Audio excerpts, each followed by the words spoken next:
নমস্কার, আমি দেবকুমার চক্রবর্তী আপনাদের সামনে নতুন করে হাজির হয়েছি একটি সমস্যা এবং তার উপায়।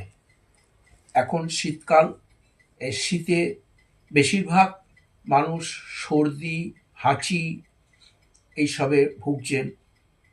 নাক জ্বালা জ্বালা, মাথা টিপটিপ, গলায় কফ আটকে আছে, সর্দি, নাক দিয়ে কাঁচা জল ঝরছে। এই সবের কারণে আমি একটি উপায় আপনাদের বলবো, যে উপায়টা আপনি সারাদিনে একবার করে ব্যবহার করবেন। আপনি দেখবেন 10 থেকে 15 মিনিটের মধ্যে আপনি সুরাহা পেয়ে যাবেন। উপায়টি হলো, হোমিওপ্যাথিক দোকানে গিয়ে বার্নেট কোম্পানির অ্যালার্গো বলে একটা ওষুধ আছে, সেই অ্যালার্গো ওষুধটা আপনি কিনে নিয়ে আসবেন। সারাদিনে একবার বড়দের 40 ফোঁটা সরাসরি খাবেন, কোনো জলে টলে দিয়ে খাবেন না।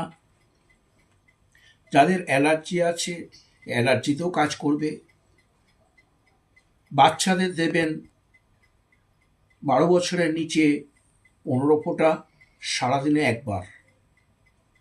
এর সাথে যদি নাক বন্ধ হয়ে যায় সর্দির কারণে, তাহলে নাক স্পম 30, বড়রা খাবেন 4 ফোঁটা করে দিনে 3 বার, খালি পেটে। বাচ্চাদের দেবেন 2 ফোঁটা করে সারাদিনে 3 বার। এই ওষুধটা আপনারা প্রয়োগ করে দেখুন। আশা করি